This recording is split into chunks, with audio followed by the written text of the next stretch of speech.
Good day, everyone. Welcome to the program Agenda, March 29, 2022. It's a Tuesday.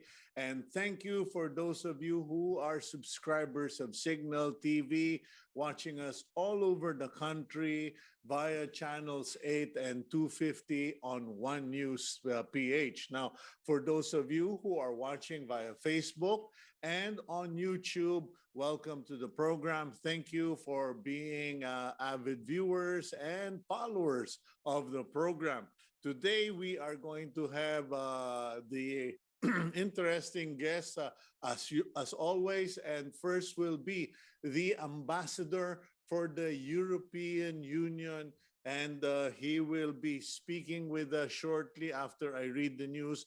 And let's discover what is the EU all about, especially in 2022.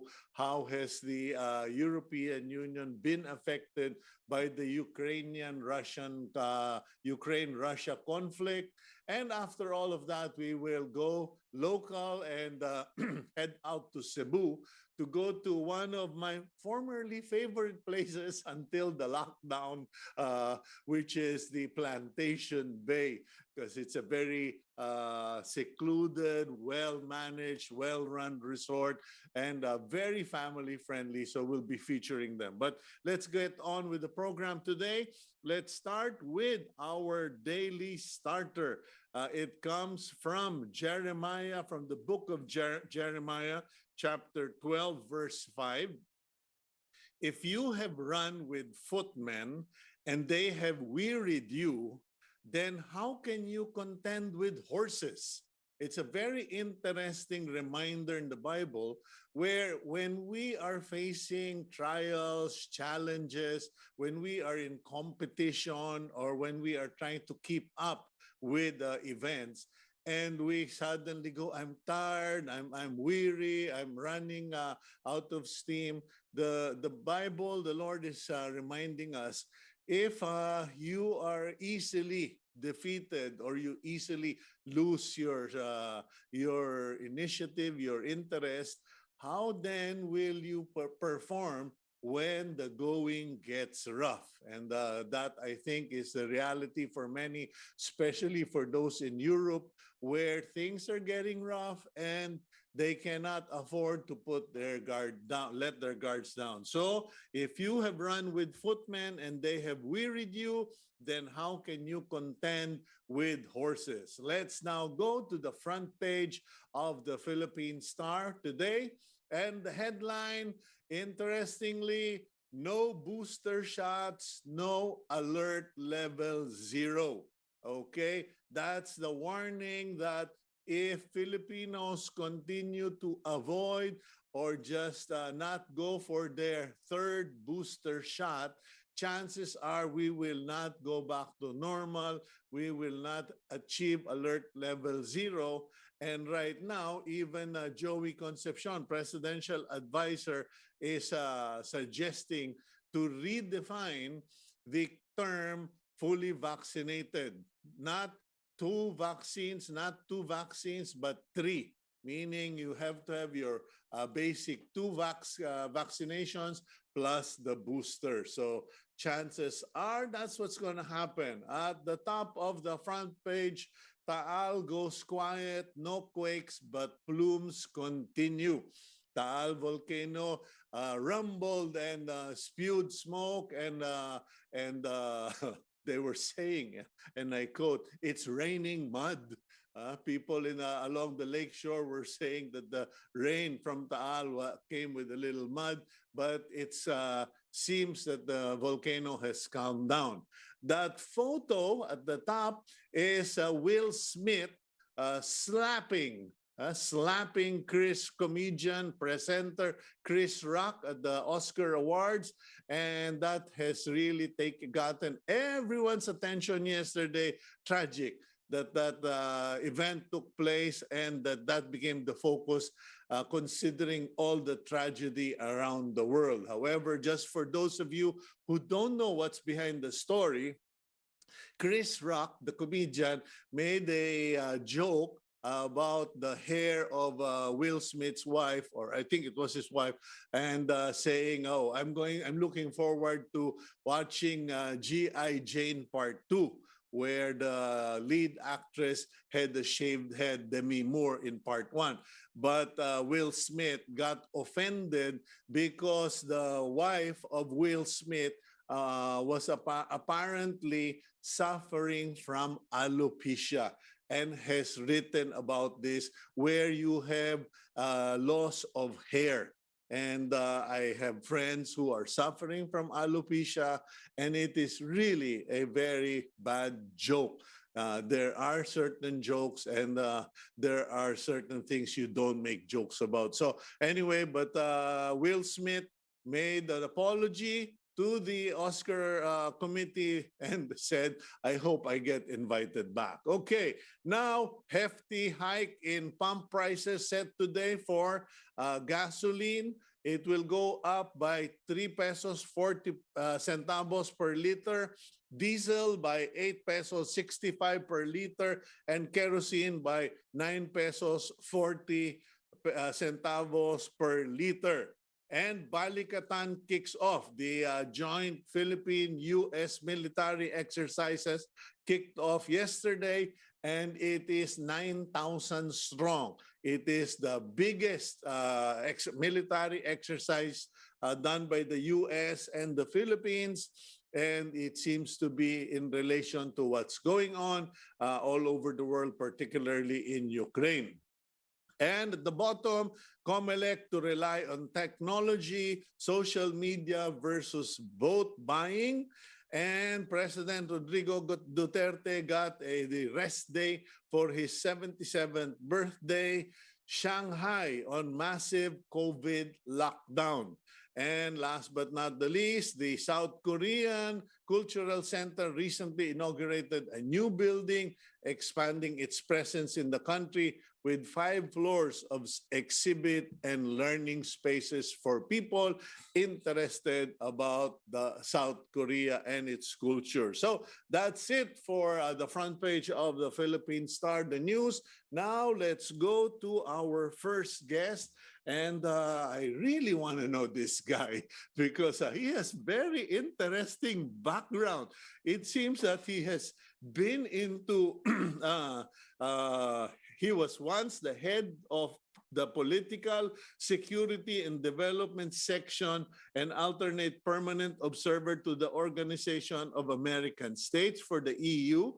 He was also director for security matters at the headquarters of the EU, and of course, and he is.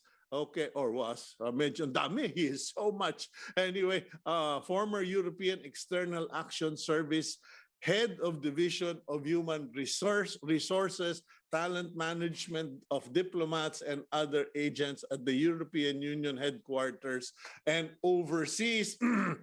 I hope I pronounced the name correctly. Luc Vieron. Okay, Ambassador Luc Vieron, good morning to you, sir. Good morning, Cito. Very happy to be here.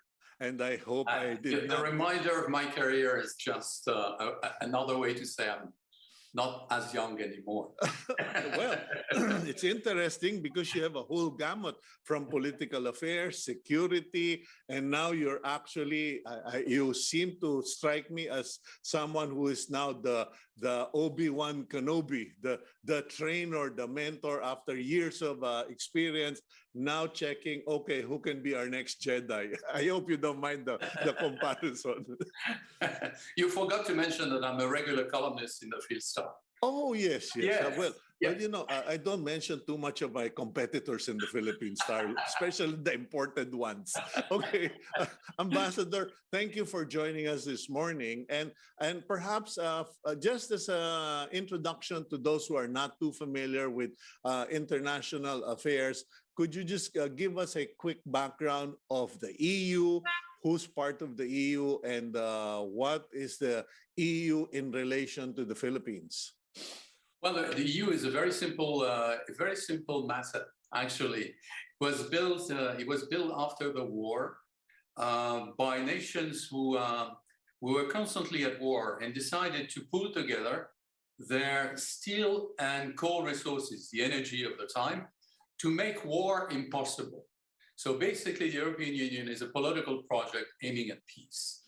We currently have 27 member states, 16 of which, if I'm not mistaken, have ambassadors here in Manila.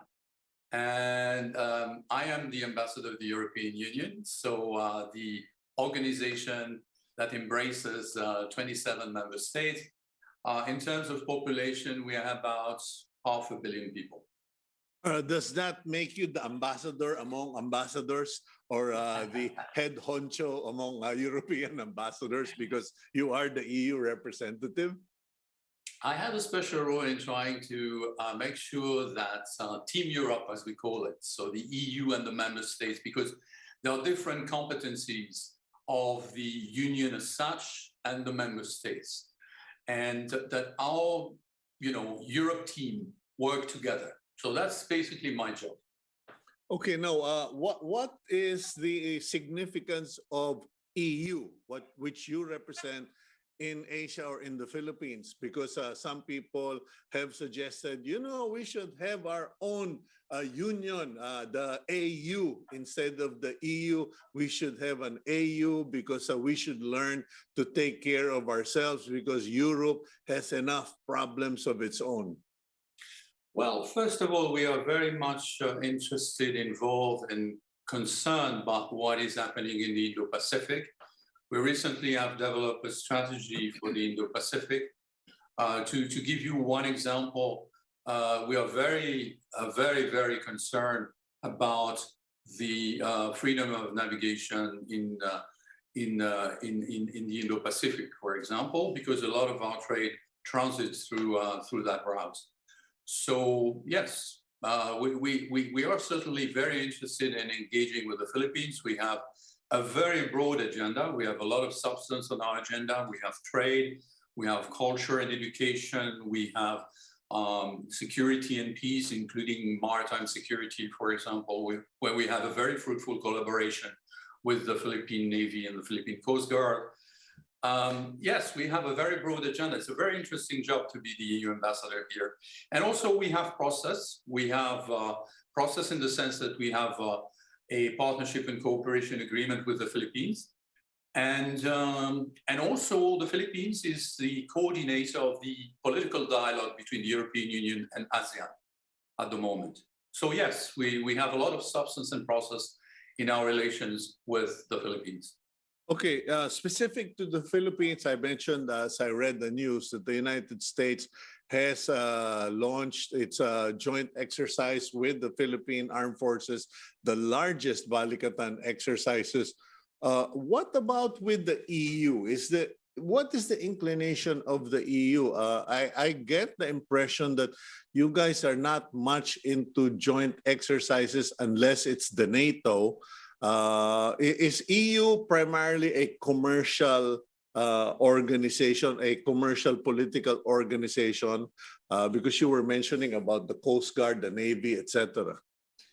No, we of course our member states are the primary deliverers of armed forces, and there was, for example, in the recent months, several naval ships with EU flags. There was, I think, the Dutch, the Germans, and more recently the French, who paid a port call in Manila.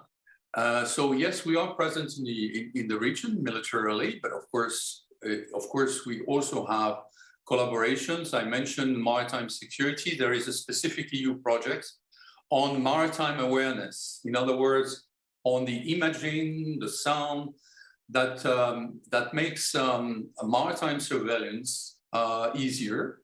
And this is a project, if you wish, of the European Union, in which we have been training the Philippine Navy and the Philippine Coast Guard to use this imagery. And the Philippines actually is the first country in ASEAN to benefit from this project.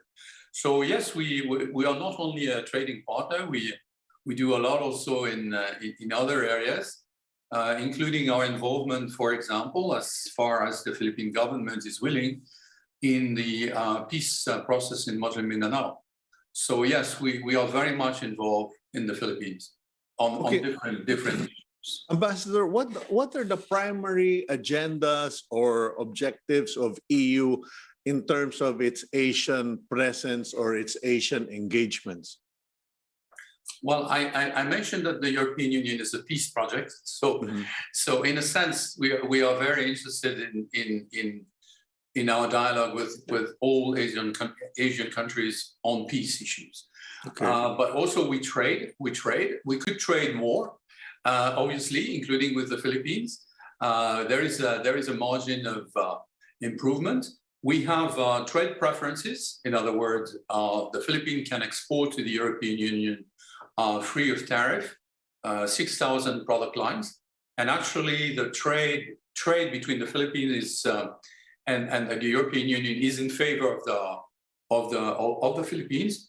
We are back. I'm very happy to say that in 2021 we were back at a pre-pandemic level in terms of trade between the EU and the Philippines, and the Philippines has an excedence. I mean the exports of the Philippines to Europe are higher by 1 billion euro, which is 57 billion pesos, higher than the exports of the European Union to the Philippines.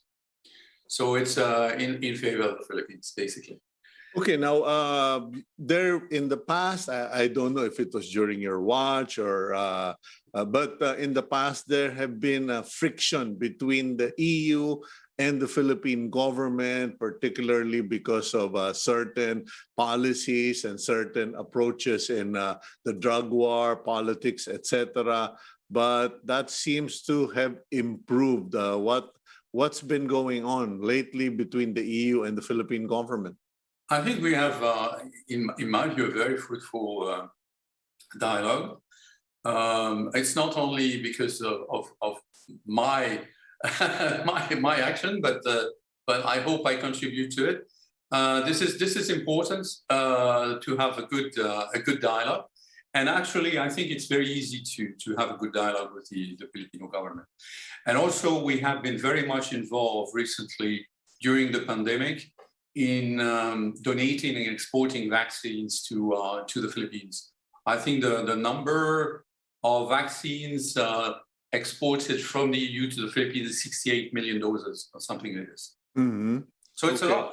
So yes, I think, and the government was very grateful for that. Yeah. Now, what about in terms of human movement, not human traffic, but human movement? I hope I'm not using the wrong terms, but I know that the EU is a very strong partner in terms of deploying Filipinos to man ships, maritime. And then there has been this issue about the favored status of trade in relation to politics, etc. Where are we with that with those two situations? We have a lot of seafarers on our EU flag ships. Well, the figure should be around 40,000 Filipino seafarers, which are very important for the Philippines because they are high-paying jobs. We also have a few concerns about the training of seafarers in the Philippines. Yes. Not so much individual schools, but the system of oversight of all the schools it has been an issue where we have had a conversation with the Philippine government over the last 16 years. And now there is a case that is with the European Commission to make a decision whether there should be a suspension of the recognition of the new certifications. Okay, I know that it's something that is distasteful to talk about, especially if you're doing a good news interview. But I'm surprised with what you're saying, because I always assumed that our problem or the deficiency is in the schools that are rolling out seafarers. And now you're mentioning a process of certification so that Filipinos can understand. Could you explain what the problem is? Yes. The Philippines, as the European Union member states, adhering to an international convention on the standards for training officers on ships. Mhm. Therefore, this is the responsibility of the Philippine government, namely two agencies, Marina and SHED, the Commission on Higher Education, to oversee that the schools abide by the international standards that the Philippines signed up to. And therefore, we have this dialogue with the government to make sure that the oversight is the system of school is in line with the international commitments that we both have. Okay, so essentially the supervision of the schools, or is it testing, filtering what the schools produce?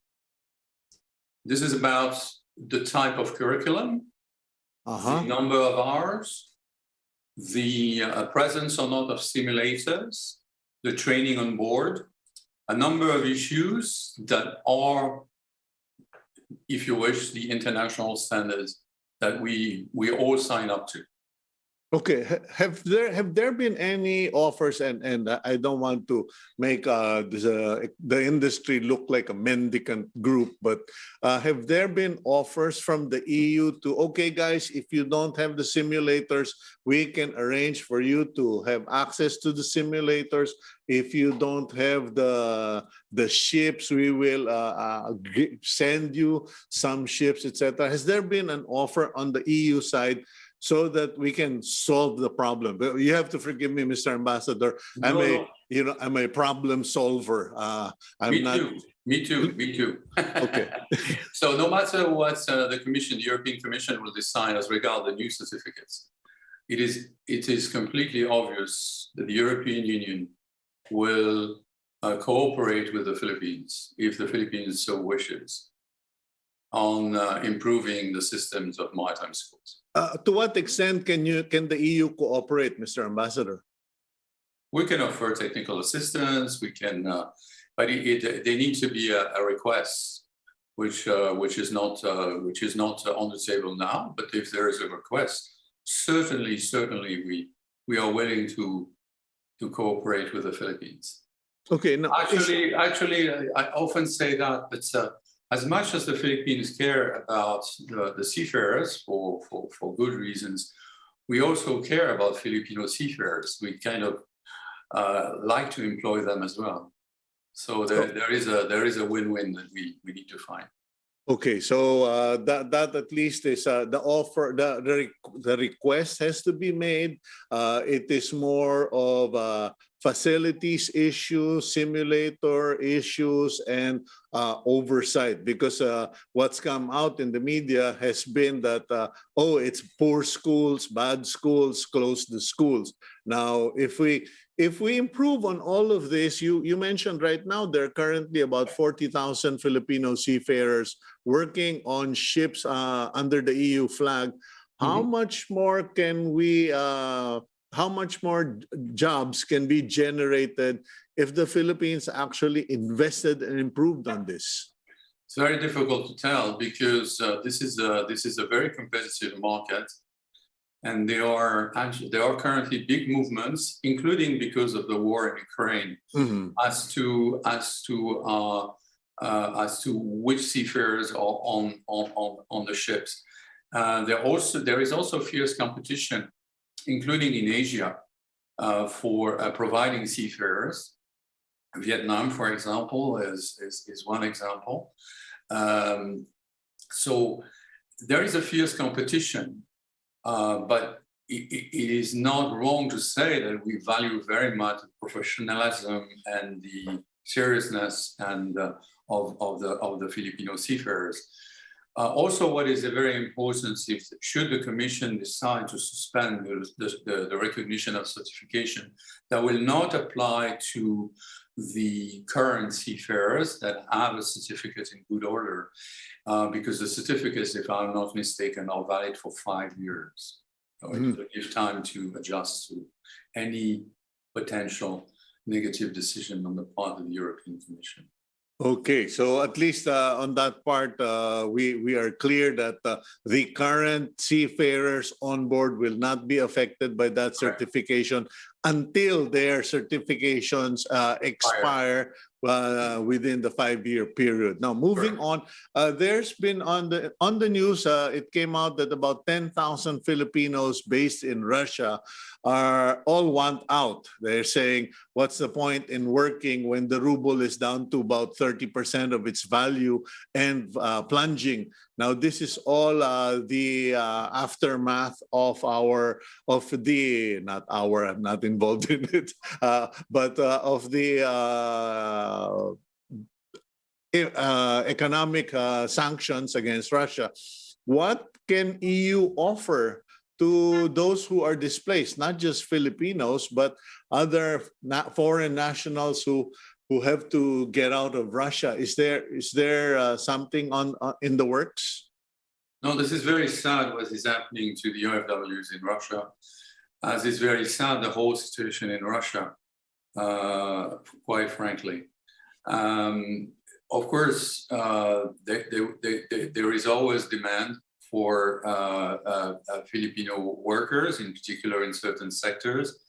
This is more a matter for our national states, so I will not venture into this, but it's very clear that, that there are a lot of Filipinos employed in the European Union, in particular in the medical sector, and for which we are very, very grateful. So yes, there are always opportunities in the European Union for employment of Filipinos. Okay, but there is no immediate solution to transfer Filipinos from Russia to the European Union. Or even other foreign nationals. So it's country to country, what they need, what they can offer. So there is no declaration from the EU, those who are affected by the economic sanctions, we will have a program. Let's go for a quick break, Ambassador, if you don't mind. And when we return, let's go into the programs or your plans for EU in the Philippines and the concerns of EU, what is going to happen or what will be the impact of the Ukraine-Russian conflict to the EU and etc. We'll be right back. Please stay with us.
Welcome back to the program agenda. I'm your host, Cito Beltran, thanking you for joining us today. And with us is Ambassador for the European Union, Ambassador Luc Veron, here on Agenda. Ambassador, good, welcome back. And my next question would be related to the Ukraine-Russian conflict. What is the foreseeable impact of this on the EU and subsequently in this part of the world, in the Asian region? Thank you for this. I'm not sure we can talk about a conflict, because if it's a conflict, I don't know what it is about between Russia and Ukraine. Mm-hmm. We're talking about, and we're witnessing since about a month now, over a month, a military aggression of a big country on a small country, and which is causing devastation in the country, including hundreds and hundreds of civilians killed, and 4 million, up to 4 million now, people that have fled the country to the European Union mainly, Mm-hmm. including half of them are children. So we're talking about a massive, massive humanitarian crisis. And this aggression is illegal. The case has already been litigated by the International Court of Justice on the 16th of March. This is an illegal action on the part of Russia that should cease unconditionally. So this is the situation. A military aggression that is unjustified and unprovoked, Okay. with massive consequences. Yeah, but what about its effect on EU? Because as you pointed out, there's already about 4 million refugees Correct. that have crossed the border. Yes. Primarily, they are now in Poland. But as you and I know, this sort of thing always spreads out. My wife is from the Netherlands, and they have seen this in the past decades, that when there are conflicts, refugees show up in their part of the world, and France has always been, subjected or have always had to welcome, or at least take in the refugees. Will this latest conflict and surge of refugees be dealt with immediately by the EU as a whole, or are we going to see a replay of history where, okay, when they come to my door, it's my problem? No, the European Union is united in demanding that this conflict, as you call it, this war, stops now. Mm-hmm. But at the same time, we are taking all the measures possible to welcome the refugees, to offer them refugee status with access to labor market, access to healthcare, access to schooling. So we are getting organized, and we are organizing the welcome of these refugees, including with the help of our partners around the world, including the United States and so on. So no, there is no question as to whether we stand with Ukraine in this crisis. We do, and we will continue to do that. It's very important to understand that, yes, it seems very far away. Actually, this is on our borders. We have 3 EU countries that border Ukraine. Just to give you, we were talking about Cebu before. The distance between Warsaw and Kiev is the distance between Manila and Cebu. It's 800 kilometers. The distance between Bucharest, the capital of Romania, and Odessa is like the distance between Manila and Legazpi City. It's 500 kilometers, roughly. So just to give your audience a little bit of perspective, yes, this is on our borders. This is a European country that is being under attack, but it's not about a European matter. Actually, the United Nations have condemned unanimously, including the Philippines, this aggression, because there is no justification whatsoever for this aggression. And this is illegal. This is illegal in terms of international law. It's illegal in terms of humanitarian law. And now it's illegal because there is a ruling by the International Court of Justice demanding that Russia cease immediately the hostilities and the invasion of Ukraine. So what can we say more? We are determined. We have put in place restrictive measures against individuals and entities in Russia. And at some point, it will have to end, because this is simply not tolerable. And I say it's something that happens in Europe, but this is not a European issue in the sense that a big country, the biggest country in the world, actually, okay, with a population of, roughly above the population of the Philippines, but still a very large country, attacking a small country and violating the territorial integrity of a small country is simply something that is intolerable in Europe or in Asia or anywhere else in the world. Okay, now my last question, and I hope it's not a trick question. I'm just really curious. Will this situation, this conflict, directly affect how EU conducts relations or businesses here in our part of the world? Because there are people who are forecasting that there will be shortages in corn, in wheat. There's now a problem with the oil. How does this affect the business or the relationships of EU countries with Asia? We are a responsible international actor, and our engagement with a country like the Philippines will not be affected by what is happening at our borders in Europe. That's very clear. We will continue to trade, we will continue to engage, we will continue to offer scholarships and so on and so forth. That will not change at all. Of course, we are all impacted by the immediate economic consequences we are all in recovery from the COVID pandemic. So Correct. It comes at a very bad time for our economies. There is inflation, there are shortages, bottlenecks in production and so on. So it comes at a very bad moment, but we will weather this together. And I'm pretty sure, what is really important is that the war ceases immediately.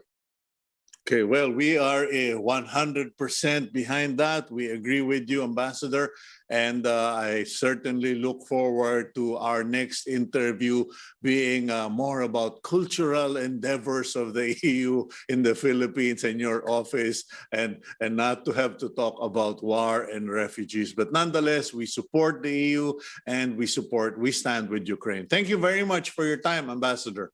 Thank you, Cito.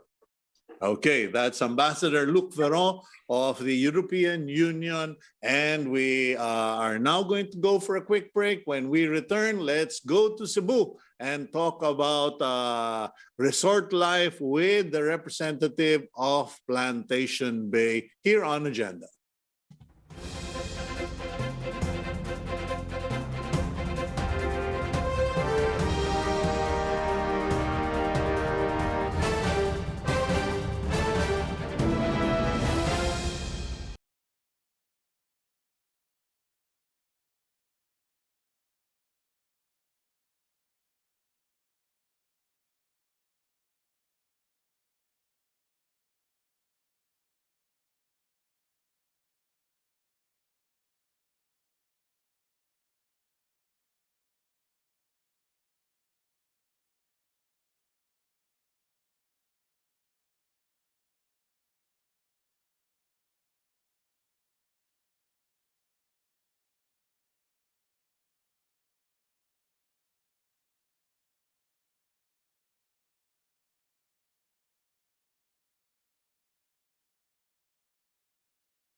Welcome back to the program agenda. I'm your host, Cito Beltran. And at this point of our program, we will be featuring a resort that I have been to at least 3 times in the past. It was a, it was a beautiful resort. And now I'm really curious to find out what has happened in the 2 years or more that we haven't been there because of the lockdown.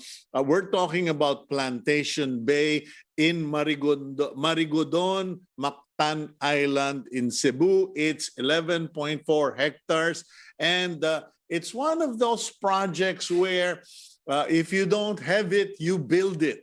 And as far as Plantation is concerned, they have designed, built their cottages that you're literally by the water, and you can go from your window into the pool, so to speak. And I remember when our daughter Hannah was just a toddler, she loved it because it was just like a fantasy island for her. Anyway, let's go to the representative of Plantation Bay Resort and Spa, their events and public relations manager, Paige Hinete. Paige, good morning to you. Good morning, Mr. Beltran. Okay, thank you for joining us. And I'm really curious, how did Plantation Bay manage during the 2-year lockdown, especially in Cebu, where you guys had one of the toughest episodes for COVID-19? How did Plantation Bay do, and what's the situation now? We at Plantation Bay were hurt about as badly as all the other resorts in the country, catering to mainly foreign tourists. Each time things seemed to get better, there was a new setback. Fortunately, we have been prudently managed financially. When the pandemic broke out, the company was debt-free and had cash reserves to carry us through the hard times. Okay, the situation is getting better. That seems to be a one of the most important lessons that have come out from resorts and hotels, because I remember that the Manor Hotel in Camp John Hay, I was speaking to Mon Cabrera, and he also said the same thing. What saved them was that their financial management was done very well. They were able to save money. So with Plantation Bay, you guys did not have any utang. You were debt-free. You were saving money for future requirements. And that future requirement happened to be a 2-year lockdown. Now, during the 2-year lockdown, what did Plantation Bay management and executives do? Because, I mean, you have to maintain such a big and very well-designed resort. I did not quite get you. You had to maintain the resort, I suppose. What projects or what did you do during the 2 years? Oh, developments were made and trainings were also made, so that we'll make sure that everybody is up to date to what's happening. Mm-hmm. So we invested in that. Some refurbishments were done as well. Because, set in an 11.4 hectares is a big property, and maintaining it is a challenge. Okay, now we're showing videos of the resort of Plantation Bay. Now, maybe you could just walk our guests through what to expect. Are your doors open again? How do people check in? And what can they expect to see in Plantation Bay, Paige? Yes, we opened February 12 of this year. We opened our doors to, fortunately, we have a good percentage of local tourists coming in. And of course, we planned ahead. That's why we're ready with the reopening after the typhoon. Okay. International flights will be coming in soon, and that's a very good news for us. But as of this time, yes, local tourists are coming in. Mm-hmm. So they just have to actually we have a promo ongoing. Yeah, could for you our- please share that? Because everyone, the viewers of Agenda keep asking, "Hoy, tanong mo naman kung may promo." Meron po, meron. Where this March we already launched. It's called Forward March, Mhm. and rooms are at 11,000 already for 2 nights. 11,000 for 2 nights, and Yes. that's for how many persons in the room? Because I remember when we were there, it was me, my wife, and our daughter. That's 2 adults and 2 children. Fortunately, under our rooms category, 17 years old and below are considered children still. Mm-hmm. Okay. And if all are adults, an extra person charge of 1,750 applies per person per night. That Okay. comes with free breakfast. With free breakfast. Yes, as of this time. Okay. Now, so if you were to divide it effectively per person, you're talking about 2,000 on the average. Roughly, yes. With breakfast and all. So Yes. not a bad deal. That seems to be the going rate for many hotels nowadays to attract guests and clients. Now, how difficult is it to get to Cebu coming from Manila or from the other regions of the Visayas? Because we don't know what the rules are anymore. You know, it's kasi parang kanya-kanya yung mga LGU ng mga rules nila. What's the situation in Cebu getting to Plantation Bay? Fortunately, we don't have any more restrictions with travel, so they can easily fly in from any destination to Cebu, and Plantation Bay is just 15 to 20 minutes from the airport. Okay. And are there requirements such as the Stay Safe Pass or Vax cards or etc.? It is safe to carry those with you. But in Plantation Bay, we will just ask for your filled out application form, the Safe Pass, and prior to your checking in. So it's convenient. Before you check in, you don't have to worry about anything if you have filled it out. Okay, so what's the score page? So you take care of it? We just fill out the form and send it to you, or do we go? Because a few months ago, last December, there were nightmares when Boracay opened, and there were nightmares getting the QR pass, etc., or extending QR pass. Gaano ba ka-komplikado ngayon dyan sa Cebu? Hindi at all complicado. It's very simple. We're going to send you the link. Mm-hmm. It's as simple as filling it out and then send it back to us. We'll take care of the rest. You just have to take care of your the things that you need to do, like your swimwear. Okay. Oh, speaking of swimwear, I heard of some hotels that are being very particular about what their guests wear. Okay, dyan ba sa Plantation Bay, meron na kayong dress code or etc.? Wala naman, but we require our guests to dress properly for swimming. Okay, and what are the features of the resort now? It's been a while, Paige, so you're going to have to update us. What can guests expect? What are the activities now available at Plantation Bay? Oh, aside from what we boast about, 4 extensive saltwater lagoons, they are now open. We have 4 freshwater pools.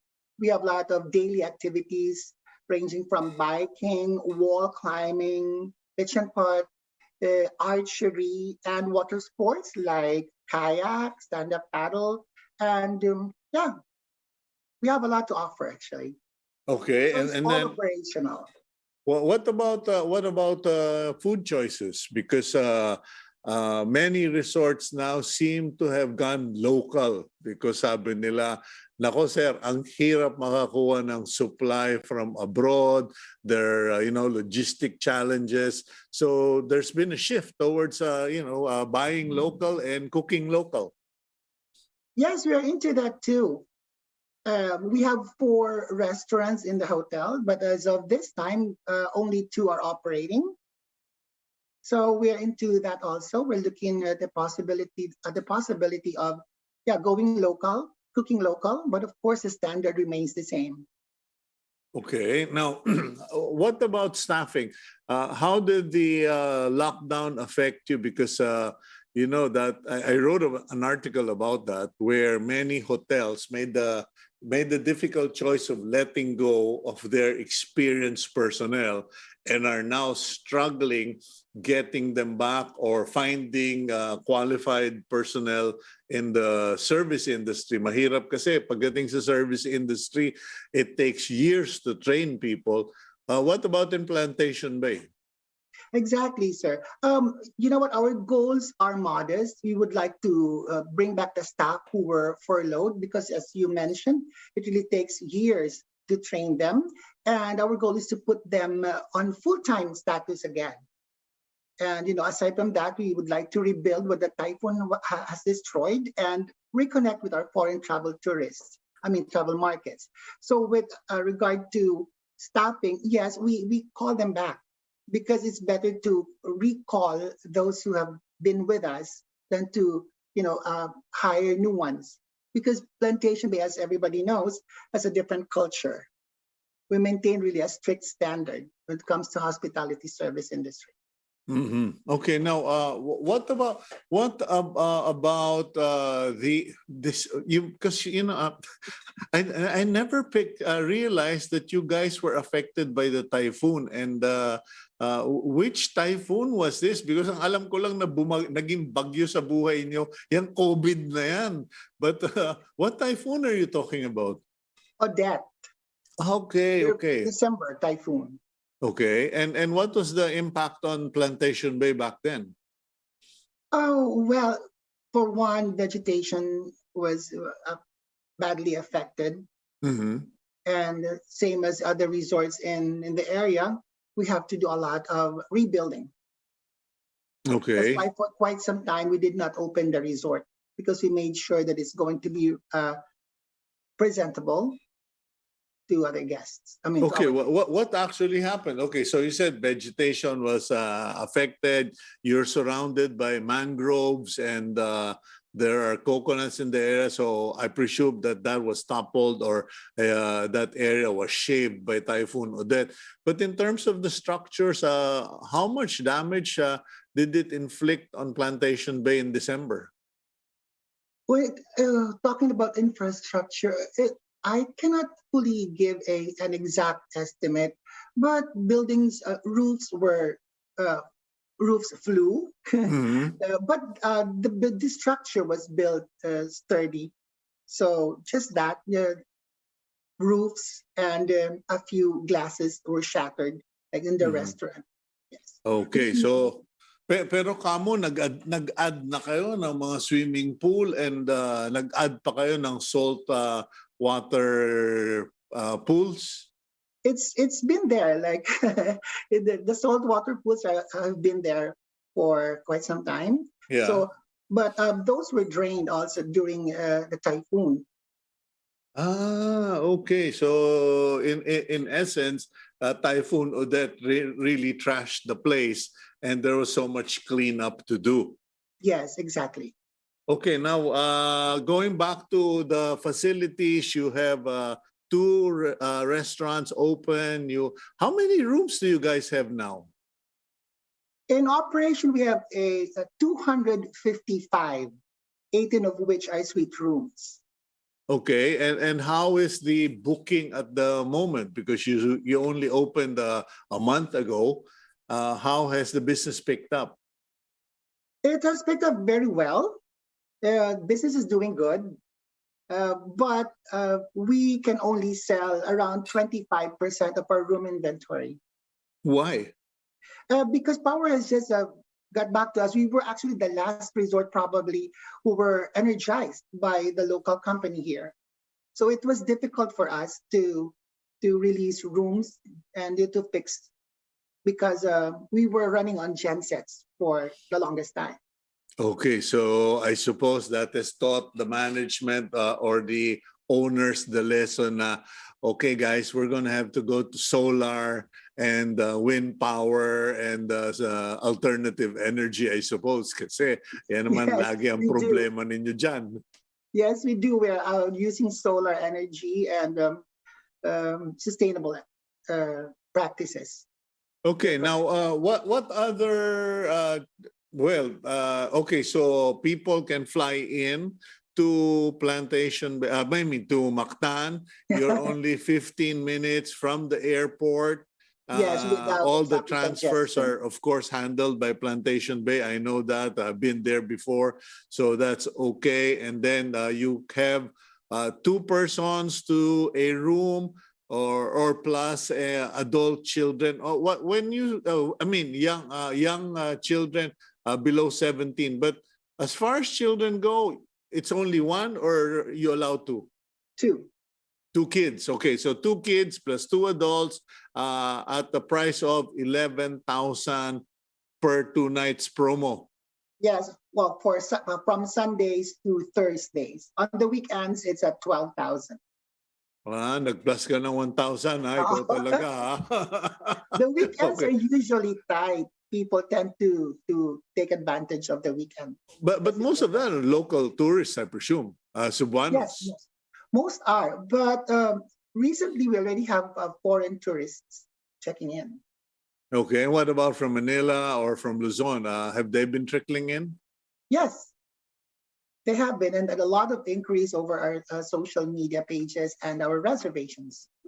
Okay, and I remember when I last visited there was a presidential daughter who was quietly vacationing there, and she didn't want to. I'm not talking about recent, in the past, former presidential daughter, and I was surprised. No bodyguards, no nothing, and our hats off to her. And that's when we realized this place is cool. Celebrities can come in and walang pansinan. Parang okay lang, lahat tayo bakasyonista. Any celebrities flying in and going into Plantation Bay? Unless you come. Wrong number po. Sorry. Tayo po empleyado lang. Yes, we have a good share of celebrities coming in. And you're correct. You're correct. The reason that they chose Plantation Bay is because, yes, we just regard them as ordinary guests. We were taught to just treat them as any other regular guests because they're here for vacation. They want the tranquility that the resort offers. Okay. Well, Paige, I think we've covered it all, and I do hope that more and more Filipinos visit Plantation Bay, not just from Cebu, but from Luzon, from Mindanao, from the Visayas, and of course from abroad. And we do hope that all of you stay safe and be careful with your mask. And so you're still required to wear masks while being inside the resort. As a matter of fact, I have one with me. Okay. Well, Paige, thank you very much for your time this morning, and more power to you guys. Thank you very much, Mr. Beltran. Hope you visit Plantation Bay.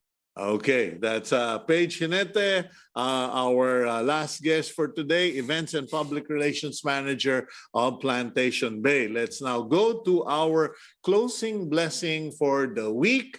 And as I mentioned yesterday, it's from the Irish, an Irish blessing.